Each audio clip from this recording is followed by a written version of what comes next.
नमस्कार फ्रेंड्स, मैं अमित शुक्ला इस वीडियो में आपका हार्दिक स्वागत करता हूं। आज के इस वीडियो में मैं आपसे डिस्कस करूंगा कि कैसे हम स्वस्थ रह सकते हैं, कैसे हम निरोगी जीवन जी सकते हैं। उसके कुछ टिप्स, कुछ तथ्य आपके सामने रखूंगा और आज मैं आपको आपके शरीर के बारे में, यानी कि हम अपनी बॉडी के बारे में, अपने शरीर के बारे में जानेंगे। और ये सारी जानकारी जो मैं आपसे आज शेयर करूंगा, ये लगभग आज से 2400 साल पहले, यानी कि 400 BC में भगवान पतंजलि ने अपनी पुस्तक पतंजलि योग प्रदीप्त योग सूत्रों में उन्होंने इसको लिखा था। उन्होंने हमें बताया कि हमारा जो शरीर होता है वो एक शरीर नहीं है, बल्कि कई शरीरों की लेयर है, एक के ऊपर एक, और ये सारे लेयर मिलकर एक संपूर्ण शरीर बन जाता है। जिस प्रकार प्याज जो है, एक पूरा प्याज जो है वो लेयर है, कई सारी लेयर एक के ऊपर एक के ऊपर एक लेयर आती है और एक संपूर्ण प्याज बन जाता है। वैसे ही हमारा शरीर बहुत सारी लेयर को मिलकर एक शरीर बनता है। तो पतंजलि भगवान ने कहा कि मैं सारे लेयर्स के बारे में आपको नहीं बताना चाहता, मैं केवल मुख्यतः जो 5 लेयर हैं, 5 लेयर के बारे में मैं आपको बताता हूँ। वो 5 लेयर जो हमारे शरीर की हैं वो क्या क्या हैं, वो मैं आज आपसे डिस्कस करूँगा। तो पतंजलि योग सूत्र में जो 5 लेयर बताई गई हैं शरीर, जो 5 तरह के शरीर हैं, उसमें सबसे पहला शरीर जो है वो अन्नमय शरीर होता है।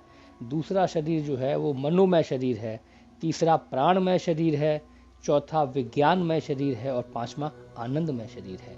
ये 5 शरीर हैं। इन पांचों शरीर का क्या मुख्यतः क्या काम है और कैसे ये काम करते हैं और कैसे इनको स्वस्थ रखा जा सकता है।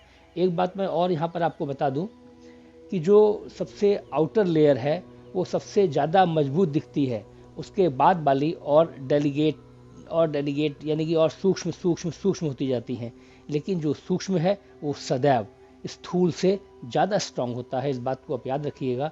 तो जो इंटरनल सबसे नीचे की लेयर है, अगर उस पर हम अगर कुछ प्रभाव डाल सकते हैं तो उसका प्रभाव ऊपर तक सदैव आता है। तो पहला, जैसा मैंने आपको कहा कि हमारा अन्नमय शरीर होता है। अन्नमय शरीर वो है जो स्थूल शरीर है, जो हमको दिखाई पड़ता है, जो हम देखते हैं, हमारे हाथ पैर सिर पेट पीठ, ये सारी चीज़ें जो फिजिकल स्ट्रॉन्ग हमें दिखाई पड़ती है, ये अन्नमय शरीर होता है। और इसको स्ट्रॉन्ग और इसको मजबूत और इसको स्वस्थ रखने के लिए जो भी हम खाते हैं, अन्न पानी या और फल फ्रूट्स जो भी हम खाते हैं, वो हमारे इस स्थूल शरीर को लगता है ये 5 तत्वों से मिलकर बना हुआ है। तो यानी कि अगर हम स्वस्थ रहना चाहते हैं, इस स्थूल शरीर को स्वस्थ रखना चाहते हैं, तो सबसे पहला काम ये है कि हमें अपने खान पान पर हमको नियंत्रण रखना होगा। क्या खाना है क्या नहीं खाना है, ये हमको समझना होगा। जनरली मैंने देखा है कि लोग कहते हैं कि बीमारियों से बचने का सबसे बेहतर तरीका जो है वो है परहेज, यानी कि हमको जो नहीं खाना चाहिए वो हमको सदैव नहीं खाना चाहिए। जो हमारे लिए हितकर नहीं है वो हमको नहीं खाना चाहिए। और इस स्थूल शरीर को, इस अन्नमय शरीर को अगर स्वस्थ रखना चाहते हैं तो खान पान, उपवास, इन सब चीज़ों पर आपको विशेष ध्यान रखना पड़ेगा। जो 5 तत्व हैं उन 5 तत्वों पर आपको वॉच रखनी होगी, नियंत्रण रखना होगा। और ध्यान रखिए, और जब कभी ये स्थूल शरीर बीमार हो जाता है तो जो एलोपैथी है वो इस पर काम करती है। यानी एलोपैथी मेडिसिन्स, जो हमारा मॉडर्न मेडिकल साइंस है, जो एलोपैथिक होता है, वो इस स्थूल शरीर पे काम करती है। और दूसरा जो शरीर, जैसा मैंने आपको बताया, पतंजलि जी ने कहा कि हमारा मनोमय शरीर होता है। यानी कि हमारा मन जो है, मानसिक जो हमारा शरीर है, जो हमारे विचारों से बनता है, वो स्थूल शरीर से सूक्ष्म है। और इस मनोमय शरीर पर डाला गया प्रभाव स्थूल शरीर पर बहुत ज़्यादा दिखाई पड़ता है। तो जैसा कि कहते हैं कि अपने विचारों को शुद्ध रखिए। आपके अपने विचार आपके शरीर को शुद्ध रखेंगे। मनोमय शरीर अगर आपका स्ट्रांग मजबूत होगा तो फिजिकल शरीर भी आपका मजबूत स्ट्रांग होगा। इस पर बहुत सारी पुस्तकें हैं। जैसे जोसेफ मर्फी ने कहा कि आपके अवचेतन मन की शक्ति, वो कहते हैं कि अगर आपका मन स्ट्रांग है, मन से आप मानते हैं कि आप स्वस्थ हैं, तो स्वस्थ रहेंगे। और मनोमय शरीर जो है वो आपके विचारों से बनता है। तो अगर मनोमय शरीर को, अगर आप मेंटल बॉडी को जिसे कहते हैं, उसको अगर स्ट्रांग रखना चाहते हैं तो आपको अपने विचारों की शुद्धता पर ध्यान देना होगा। शुद्ध विचार आपको रखने होंगे तो आपका मनोमय शरीर शुद्ध होगा। पॉजिटिव थिंकिंग के बारे में जैसा कहते हैं वो मनोमय शरीर का एक भाग है। पॉजिटिव थिंकिंग रखिए, नेगेटिव थिंकिंग आपको नुकसान पहुंचाती है। और जब कभी ये मनोमय शरीर अगर बीमार हो जाता है तो इसके उपचार के लिए फिर एलोपैथी काम नहीं करती। इसके उपचार के लिए जो साइकियाट्रिस्ट होते हैं, मनोवैज्ञानिक, वो उपचार करते हैं। और उनके उपचार का तरीका आपके उनके विचारों के द्वारा, वो आपको विचार प्रेषित करते हैं और आपका मनोमय शरीर अगर कहीं बीमार होता है तो वो स्वस्थ हो जाता है। यानी कि मनोमय शरीर को उपचार के लिए साइकियाट्रिस्ट की जरूरत होती है। और तीसरा शरीर, जैसा आप लोग जानते हैं, अभी मैंने बताया आपको कि आपका प्राणमय शरीर होता है। प्राणमय शरीर का मतलब आपकी एनर्जी बॉडी, जो ऊर्जा का शरीर है। जैसा आपको मालूम है कि आपका एक एक सेल ऊर्जा से भरा हुआ है, प्रत्येक सेल आपका ऊर्जा से भरा हुआ है, जीवंत है, कॉन्शियस है। आपकी पूरी बॉडी उस ऊर्जा से चलती है। कहते हैं कि मेडुला ऑब्लिंगाटा, आपकी बॉडी, ये आपका सर के पिछले हिस्से में एक हड्डी होती है और वो कॉस्मोस से, वायुमंडल से वाइटल एनर्जी रिसीव करती है और आपकी बैकबोन के जो 7 पॉइंट होते हैं, जो चक्र होते हैं, उनमें जाती है और वहाँ से बॉडी को डिफरेंट जो बॉडी पार्ट्स होते हैं उसमें एनर्जी वहाँ से वो लोग डिस्ट्रीब्यूट करते हैं।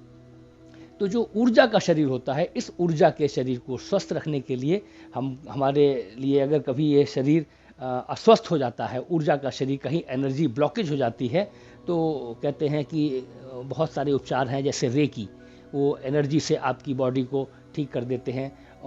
एक्यूपंक्चर, एक्यूप्रेशर, ये सारी वो इलाज की पद्धतियां हैं जो आपके प्राणमय शरीर को अगर अस्वस्थ हो जाता है तो उसको स्वस्थ रखते हैं। और ऊर्जावान बने रहने के लिए फिर वही है कि आपको वायुमंडल में, सूर्य की रोशनी में, इन सब जगहों पर बैठना चाहिए। ऑक्सीजन ज़्यादा आपको लेना चाहिए, जिससे कि उसके साथ साथ आपको वाइटल एनर्जी मिलती है। धूप में बैठना चाहिए। ये सारी चीज़ें आपके प्राणमय शरीर को उन्नत और मजबूत बना। और प्राणमय शरीर, एनर्जी बॉडी के बाद जो चौथी लेयर भगवान पतंजलि ने हमको बताया, उन्होंने कहा कि यह होता है विज्ञानमय शरीर।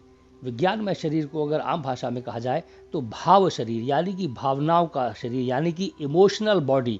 जो आपके इमोशंस होते हैं उसका एक अपना पूरा बॉडी का एक उसका स्ट्रक्चर होता है। पूरी बॉडी जैसे हमारा होता है वैसे ही एक लेयर जो है वो भावनात्मक शरीर की भी होती है। जो हमारे भाव होते हैं उसके आधार पर ये निर्धारित होता है कि हमारी आउटर बॉडीज कैसी होंगी। अगर हम प्रेम का भाव रखते हैं तो हमारी बॉडी ऊपर, फिजिकल बॉडी तक उसका प्रभाव दिखाई पड़ता है। हम प्रसन्न रहते हैं तो प्रसन्नता ऊपर तक आती है। और अगर हम ईर्ष्या करते हैं, द्वेष करते हैं, नेगेटिविटी वाले थॉट्स, यानी कि हम अपने भावनाएं, नेगेटिविटी वाले हम भावनाएं अपने अंदर रखते हैं, तो हमारी आउटर बॉडी दूषित होती हैं। इसलिए हमको हमेशा अगर स्वस्थ रहना है तो हमको अपने भावनाओं को अच्छा रखना होगा। पॉजिटिव भावनाएं हमको रखनी होंगी। जो नेगेटिव भावनाएं होती हैं, ईर्ष्या, द्वेष, कटुता, ये सब खत्म करनी होगी। इसलिए आप स्वस्थ रह सकते हैं। और आपने देखा भी होगा, बहुत से लोग ऊपर की तीनों बॉडीज के कोई पालन नहीं करते, लेकिन वो हमेशा खुश रहते हैं, बहुत खुश रहते हैं। और जो लोग हमेशा लाइफ में खुश रहते हैं वो हमेशा स्वस्थ रहते हैं। स्वस्थ रहने की एक निशानी ये भी मैंने देखा है समाज में, जो लोग हमेशा खुश रहते हैं, प्रसन्न रहते हैं, वो कम बीमार पड़ते हैं। और कभी अगर ये भाव शरीर बीमार भी हो जाता है तो भाव शरीर की बीमारी पर जो मेडिसिन या जो मेडिकल थेरेपी काम करती है वो होम्योपैथी होती है। होम्योपैथी आपके विज्ञानमय शरीर पर कार्य करती है। आपने देखा होगा कि डॉक्टर अक्सर आपसे पूछता है, होम्योपैथी का डॉक्टर, ये आप कैसा महसूस करते हैं, सवेरे उठते हैं तो कैसा लगता है, शाम को सोने से पहले कैसा लगता है, कैसी भावनाएं होती हैं, कैसा। तो वो इस तरह से आपकी भावनाओं के बारे में जानना चाहता है और फिर आपका इलाज करता है। होम्योपैथी आपके भाव शरीर पर काम करती है। और अंत में जो सबसे सूक्ष्म शरीर है उसे कहते हैं आनंदमय शरीर।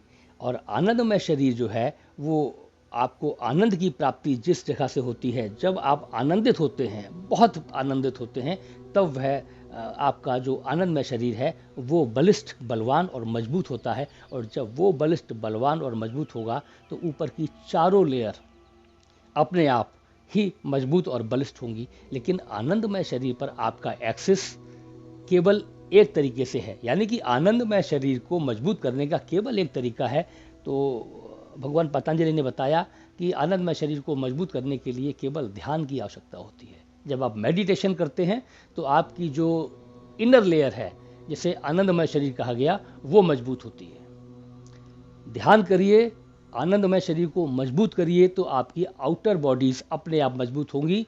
जो लोग ध्यान करते हैं उनके चेहरे की प्रसन्नता, उनका जो स्थूल शरीर है उसके भाव, शरीर बलिष्ठता सब डेवलप होती जाती है। तो नीचे से ऊपर तक जो 5 लेयर हमको पतंजलि भगवान ने हमको दिया, ये हमको समझना चाहिए और इन पर हमको थोड़ा कार्य करना चाहिए, जिससे कि हम अपने शरीर को मजबूत बना। भगवान पतंजलि ने यह जो 5 शरीरों के बारे में हमको बताया, जिसके विषय में मैंने अभी आपसे चर्चा किया, इस पर आप चिंतन और मनन कीजिएगा। और जब आप चिंतन और मनन करेंगे तो बहुत सारी ऐसी बातें आप स्वयं जानेंगे जो हम यहाँ पर डिस्कस नहीं भी किए हैं।